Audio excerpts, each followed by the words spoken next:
bienvenue à cette liturgie de la parole du 30 septembre 2020, présentée aujourd'hui par Annie Jutras et Suzanne Pellerin, accompagnée par la musique et le chant de Daniel Laroche et de André Pellerin aussi.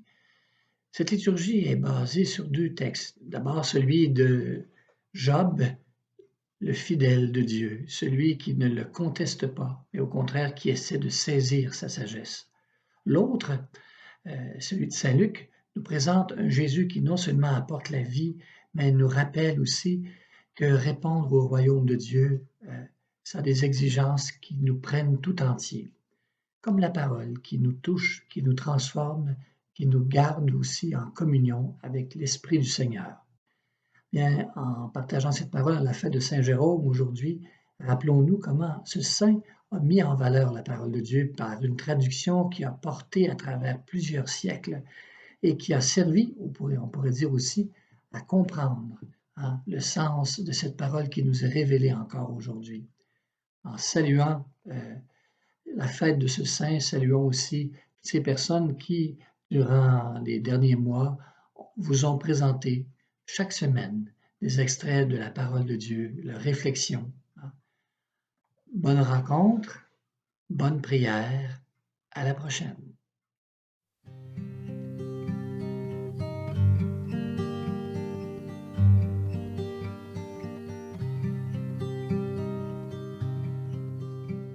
Bonjour, bienvenue à la célébration de la parole du mercredi 30 septembre 2020. Il nous fait plaisir, Annie Jutras et moi, Suzanne Pellerin, de vous accompagner dans cette liturgie de la parole tout au long de la prochaine demi-heure. Alors aujourd'hui, en ce jour du 30 septembre, c'est la fête de Saint Jérôme qui va nous accompagner tout au long de la journée. Jérôme de Stridon, qui est né à la frontière entre la Pannonie et la Dalmatie, aujourd'hui qu'on appelle la Slovénie ou la Croatie. Il est mort le 30 septembre 420 à Bethléem. C'était un moine, traducteur de la Bible et docteur de l'Église maintenant.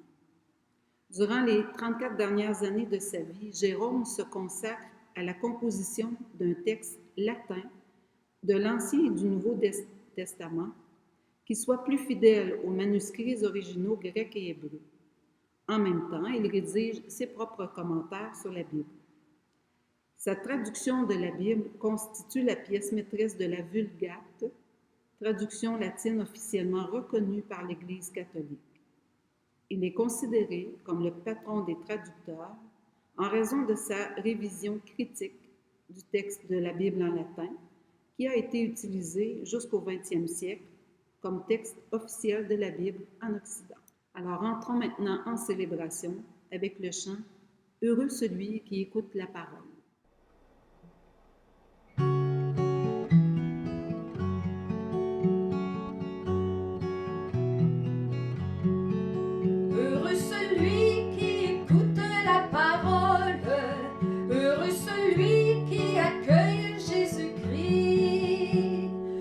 Jésus, tu nous dis, soyez pleins de ma vie, rendez les autres heureux pour être fils de Dieu. Heureux celui qui écoute la parole, heureux celui qui accueille Jésus-Christ. Toi, Jésus, tu nous dis, Dieu nous veut tous unis, venez, suivez-moi, vos cœurs seront en joie.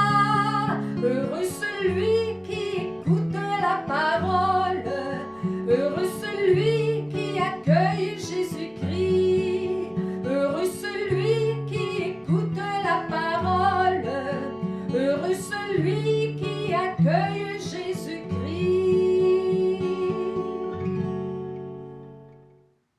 Alors entrons dans ce moment de célébration en traçant sur nous le signe de croix, au nom du Père, du Fils et du Saint-Esprit. Amen. Préparons-nous à cette célébration en prenant conscience de l'amour de Dieu pour nous et en reconnaissant nos fragilités. Prenons un temps de silence.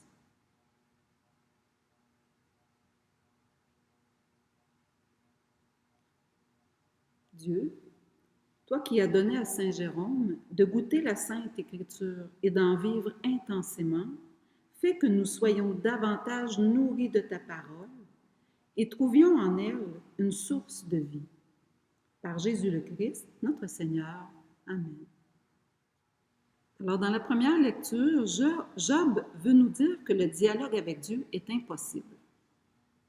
Lecture du livre de Job. Job prit la parole et répondit à ses amis. « En vérité, je sais bien qu'il en est ainsi. Comment l'homme pourrait-il avoir raison contre Dieu? Si l'on s'avise de discuter avec lui, on ne trouvera pas à lui répondre une fois sur 1000. Il est plein de sagesse et d'une force invincible. On ne lui tient pas tête impunément. C'est lui qui déplace les montagnes à leur insu, qui les renverse dans sa colère. Il secoue la terre sur sa base et fait vaciller ses colonnes. Il donne un ordre et le soleil ne se lève pas. Et sur les étoiles, il appose un sceau. À lui seul, il déploie les cieux. Il marche sur la crête des vagues. Il fabrique la grande ours, Orion, les Pléiades et les constellations du Sud. Il est l'auteur de grandes œuvres, insondables, d'innombrables merveilles. S'il passe à côté de moi, je ne le vois pas. S'il me frôle, je ne m'en aperçois pas. S'il s'empare d'une proie, qui donc lui fera lâcher prise? Qui donc osera lui demander « Que fais-tu là ?» Et moi, je prétendrais lui répliquer. Je chercherais des arguments contre lui. Même si j'ai raison, à quoi bon me défendre? Je ne puis que demander grâce à mon juge, même s'il répond quand je fais appel. Je ne suis pas sûre qu'il écoute ma voix. Parole du Seigneur. Le psaume nous emmène aussi dans une proximité, dans un cœur à cœur aussi avec Dieu. Que ma prière parvienne jusqu'à toi, Seigneur. Je t'appelle, Seigneur, tout le jour. Je tends les mains vers toi. Fais-tu des miracles pour les morts? Leur ombre se dresse-t-elle pour t'acclamer? Qui parlera de ton amour dans la tombe, de ta fidélité au royaume de la mort? Connaît-on dans les ténèbres tes miracles et la justice au pays de l'oubli? Moi, je crie vers toi, Seigneur. Dès le matin, ma prière te cherche. Pourquoi me rejeter, Seigneur? Pourquoi me cacher ta face? Que ma prière parvienne jusqu'à toi, Seigneur.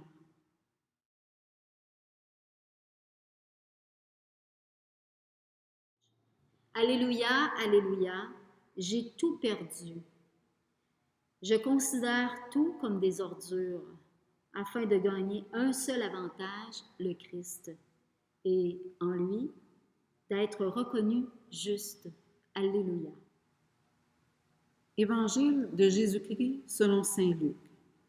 Gloire à toi, Seigneur. En ce temps-là, en cours de route, un homme dit à Jésus, « Je te suivrai partout où tu iras. » Jésus lui déclara, « Les renards ont des terriers, les oiseaux du ciel ont des nids, mais le Fils de l'homme n'a pas d'endroit où reposer sa tête. » Il dit à un autre, « Suis-moi. » Et l'homme répondit, « Seigneur, permets-moi d'aller d'abord enterrer mon père. » Mais Jésus répliqua, « Laisse les morts enterrer leurs morts. Toi, pars et annonce le règne de Dieu. »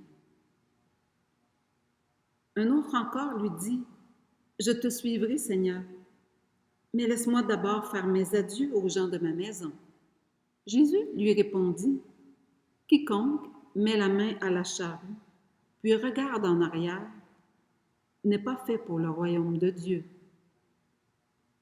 Acclamons la parole de Dieu. Louange à toi, Seigneur Jésus. Aujourd'hui, l'Évangile, ça dit « Je te suivrai, Seigneur, je veux suivre, Seigneur. Comment te suivre? » C'est pas évident parce que ça nous dit souvent, on se trouve des excuses pour pas le suivre tout de suite. Hein? T'as l'homme qui dit, ben je vais m'occuper de mon père qui est âgé, puis je vais aller l'enterrer quand il va mourir, puis après ça, je vais te suivre. C'est une bonne raison. Mais j'ai toutes mes petites excuses à tous les jours qui font que je ne prends pas le temps de prier, je ne prends pas le temps de lire la parole, je suis dans le roulement de la vie, je ne m'attarde pas. Pourtant, le message de Jésus, c'est prends le temps avec la personne qui est là. Comment des fois on se sent loin de Dieu, un peu comme Job, hein? Job, il dit, Dieu est dans toute sa puissance. Il n'a pas besoin d'écouter l'être humain puis d'entendre ses justifications puis ses excuses. Il n'a pas besoin de ça. Dieu, lui, il a ses habitudes, il mène le monde, il fait ses affaires, puis ce que peut ressentir un être humain, ça ne l'intéresse pas. Des fois, on vit ça aussi, hein? Que il me semble que Dieu est tellement loin que, on ne veut pas s'arrêter. Puis c'est Jésus qui est venu faire le médiateur en comment on voyait dans l'époque, dans l'Ancien Testament, puis comment on voit maintenant que Dieu est vraiment proche. Puis Jésus, il vient dans notre cœur, puis il vient chercher dans nos petits secrets, dans nos zones secrètes, il vient chercher en dessous de l'excuse, qu'est-ce qu'il y a. Il fait son chemin. Puis, il nous dit, regarde pas en arrière, continue. Puis toi, tu avais quelque chose qui t'interpellait sur le royaume que tu disais tantôt. Oui. En fait, l'Évangile, moi, ce qui m'interpelle aussi beaucoup, c'est que dans la dernière phrase, il dit « Quiconque met la main à la charrue, puis regarde en arrière, n'est pas fait pour le royaume de Dieu. » Je la trouve un peu raide, cette phrase-là, parce que je me dis, souvent on a de la difficulté à vivre dans le moment présent. Puis, ce que ça vient me dire, c'est de la façon dont on construit le royaume. Si on veut suivre le Christ, c'est dans le moment présent que ça se passe. C'est pas dans notre passé, c'est pas dans notre futur non plus, comment on voit ça, ou comment on a vécu ça. Mais c'est là, dans mon moment présent, comment je peux être présence du Christ pour l'autre. Ou comment je vois dans l'autre cette présence du Christ-là, pour que je puisse répondre à cet appel-là. Puis, tu sais, moi, je me demandais, Suzanne, en 2020, aujourd'hui, comment on répond à l'appel du Christ? Comment on suit ce Seigneur-là? Puis là, je me suis mis à penser un peu dans ma vie à moi, à toutes les fois où je sentais que j'étais en sa présence, puis que je le suivais,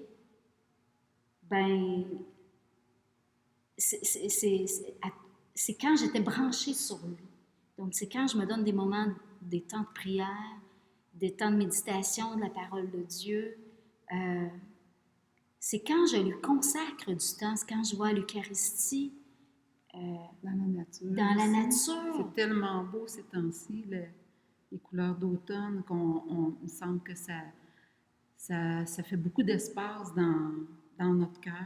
Oui, tout à fait. Puis c'est quand on se débranche de tout ça, quand on s'éloigne comme Job, hein, il ne peut pas le sentir proche, le Seigneur, parce qu'il est pris dans sa souffrance. Puis il trouve ça tellement dur qu'il ne voit pas cette présence-là, que Dieu se manifeste à lui, mais Job, il est comme aveuglé par sa souffrance. Puis, moi aussi, des fois, quand je reste dans ma souffrance, dans ma peine, dans ma misère, Ben, j'ai de la misère à voir cette présence-là de Dieu. Puis c'est pas comme ça qu'on construit le royaume de Dieu. Puis le Seigneur, c'est pas ça qu'il souhaite pour nous, qu'on reste dans cette souffrance-là. Mais il veut qu'on s'appuie sur lui, puis qu'on le reconnaisse présent dans notre vie, puis qu'on avance avec lui. Fait que sois pas en arrière avec ta charrue à tenir vraiment Ouais. à ton passé ou à des choses qui sont très envahissantes. Lâche prise. Puis, ben, l'esprit est devant nous, hein? Ouais, puis tu sais, moi, là, j'aurais le goût de vous lancer une petite question. C'est qu'est-ce que toi, aujourd'hui, qu'est-ce qui t'empêche de dire oui au Christ? On te laisse avec ça, un petit moment d'intériorité. Qu'est-ce qui t'empêche de dire oui, de te mettre à la suite de Jésus?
Nous sommes au temps de prière, tous ensemble, pour notre Église d'ici. Alors Dieu nous semble parfois très loin, pourtant il vient au-devant de nous avec Jésus, qui nous donne un cœur sincère pour reconnaître notre besoin d'être sauvés. Alors prions pour chacun de nous. Nous répondrons, béni sois-tu Seigneur. Seigneur, pour nous tous qui avons maintes excuses pour t'oublier dans notre quotidien, aide-nous à mieux penser à toi et à se laisser inspirer par ta parole. Béni sois-tu, Seigneur. Seigneur, pour nous tous qui avons peur de marcher avec toi, aide-nous à mieux faire des pas dans notre cœur. Béni sois-tu, Seigneur. Seigneur, pour nous tous qui apportons aide et soutien à nos proches malades et endeuillés, aide-nous à mieux parler de toi et de ta bienveillance. Béni sois-tu, Seigneur. Que le Seigneur soit avec nous tout au long de cette semaine. Amen. Dieu a donné son Fils pour nous révéler son amour. Rendons grâce au Seigneur notre Dieu, avec la prière que Jésus nous a donnée. Il a fallu beaucoup de temps à l'humanité pour comprendre que Dieu n'était pas un roi sévère et tout-puissant. Mais grâce à Jésus, nous pouvons prier dans ses propres mots. Notre Père, qui es aux cieux, que ton nom soit sanctifié, que ton règne vienne, que ta volonté soit faite sur la terre comme au ciel. Donne-nous aujourd'hui notre pain de ce jour. Pardonne-nous nos offenses, comme nous pardonnons aussi à ceux qui nous ont offensés. Et ne nous laisse pas entrer en tentation, mais délivre-nous du mal. Amen. Maintenant qu'on est à la fin de notre célébration, nous vous remercions d'avoir prié avec nous. Passez une belle journée dans la grâce de Dieu et que Dieu nous bénisse tous. Amen. Allez annoncer le Seigneur qui est présent dans vos vies, à vos frères et à vos sœurs, à votre entourage. Allons dans la paix du Christ. Nous rendons grâce à Dieu. Alors, on vous remercie. Depuis la pandémie, depuis le 15 avril, on a fait des liturgies de la parole du mercredi. Vous étiez nombreux à nous suivre, puis on a été agréablement surprises. Et puis maintenant, on a décidé de prendre une pause sur le web afin de voir comment seront les suites de ce qu'on a fait maintenant. Alors, avec le petit comité de liturgie de la parole va se réunir et va réfléchir à quelle forme va prendre la suite, à quelle fréquence. Alors, on vous invite à prier avec nous. Qu'est-ce que le Seigneur souhaite pour ce projet-là? Dans le fond, on veut répondre à l'appel du Seigneur aussi. Alors, on discerne ça ensemble, tout le comité. On espère vous retrouver très bientôt. À la prochaine.